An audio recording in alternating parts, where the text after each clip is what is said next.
আমাদের উলামায়ে কেরাম বুজুর্গানে দ্বীন সেই বিধানগুলোকে মৌলিক বিভিন্ন ভাগে ভাগ করেছে।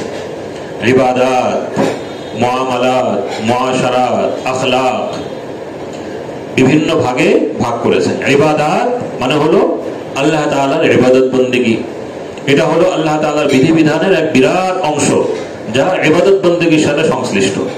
ইবাদত বন্দেগীর মধ্যে নামাজ, রোজা, হজ, যাকাত, তারপরে কোরআন তেলাওয়াত, জিকির, তাসবিহ, ইতিকাফ এবং আরো কুরবানি, আরো বহু ইবাদত এর মধ্যে রয়েছে।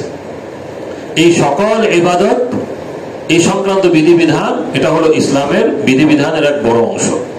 তাহলে ইবাদত সংক্রান্ত বিধিবিধান আমাকে জানতে হবে। আমি যে কালিমা পাঠ করেছি, যে কালিমার মাধ্যমে আমি ঈমানের প্রথম পাঠ গ্রহণ করেছি, সেই কালিমা যদি আমার জীবনে বাস্তবায়ন করতে হয় তাহলে আমাকে ইবাদত সংক্রান্ত বিধিবিধানগুলো জানতে হবে। ইবাদতের ক্ষেত্রে কিভাবে আমার অন্তরে ইখলাস আসতে পারে সেই শিক্ষা, সেই প্রচেষ্টা আমাকে করতে হবে। ইবাদতগুলো মাসাইল মোতাবেক কিভাবে হতে পারে সেই প্রচেষ্টা আমাকে করতে হবে। আমার সকল ইবাদত যেন মাসাইল মোতাবেক হয় এবং সুন্নত তরিকায় হয়, ইখলাসের সাথে হয়। দুটো জিনিস অবশ্যই লাগবে, মাসাইল মোতাবেক হতে হবে, ইখলাসের সাথে হতে হবে। যদি মাসাইল মোতাবেক হলো, ইখলাসের সাথে হলো না, ইখলাস নেই, রিয়া চলে আসলো, তাহলে তো আমার ইবাদত নষ্ট হয়ে গেল। আল্লাহ তাআলার কাছে ইবাদতের কোনো মূল্য হবে না, বরং শাস্তি পেতে হবে। রিয়া অবলম্বন করার কারণে এই বান্দাকে শাস্তি পেতে হবে, আল্লাহ তাআলার আযাব ভোগ করতে হবে।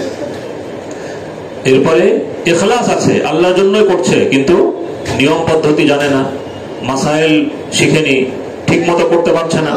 তাহলেও মাসাইল যদি না জানে, ভুলভাল করে, তাহলে অনেক ক্ষেত্রে তার ইবাদত নষ্ট হবে, অনেক ক্ষেত্রে ইবাদত অপূর্ণাঙ্গ হবে, অনেক ক্ষেত্রে ইবাদত ত্রুটিপূর্ণ হবে। তো ইখলাসও লাগবে, মাসাইল মোতাবেক হতে হবে।